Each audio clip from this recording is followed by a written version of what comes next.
இன்னொன்னு எடப்பாடி கொஞ்சம் பிடிவாதமா இருக்காரா? பிடிவாதம் கிடையாதுங்க, கொள்கை பிடிப்புங்க. ஒரு கட்சினாலே அந்த கட்சிக்கு ஒரு கொள்கை பிடிப்பு இருக்கும்.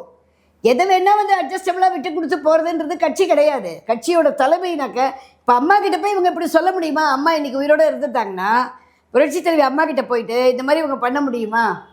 பண்ண முடியாது. அதே இதுதான், அந்த வழியில் வரவங்க அந்த கொள்கை பிடிப்பை கண்டிப்பாக வச்சுருப்பாங்க. ஏன்னா ஒரு கட்சினா ஒரு கட்டுக்கோட்பாட்டோடு இருக்கணும். அப்படி இருந்தால் தான் அந்த கட்சின்றத அன்னிலேருந்தே அவங்க வழிநடத்தி கொண்டு வந்திருக்காங்க. புரட்சி தலைவராகட்டும், புரட்சி தலைவி அம்மாவாகட்டும், எடப்பாடி ஐயாகட்டும், இவங்க எல்லாருமே அப்படி தான் கொண்டு வந்திருக்காங்க. ஒரு கட்சினா அந்த கட்சிக்குன்னு ஒரு கோட்பாடு இருக்குது, அந்த கட்சிக்குன்னு ஒரு கொள்கை இருக்குது. அந்த கொள்கையிலேருந்து நாங்கள் தளர்ந்து போக மாட்டோம், அந்த கட்டுப்பாடுலேருந்து நாங்கள் இறங்க மாட்டோம்னு இருக்காங்க. அவ்வளோதான். அதுக்கு பேர் பிடிவாதம் கிடையாது. அது ஒரு கட்சியை சரியான முறையில் வழி நடத்துறதுக்கான வழி அது, அவ்வளோதான்.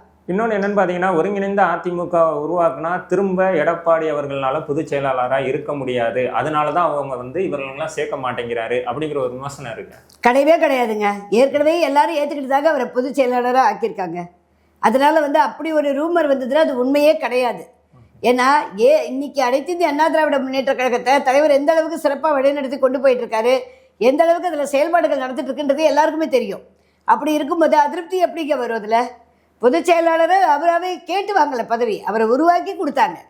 நீங்கள் தான் பொதுச் செயலாளராக இருக்கணும்னு அத்தனை பேரும் ஒருமுகமாக சேர்ந்து கொடுத்தது தான் அவருக்கு அந்த பதவி. கரெக்டா? அப்படி இருக்கும்போது எப்படி அது அந்த மாதிரி வரும் சொல்லுங்கள்?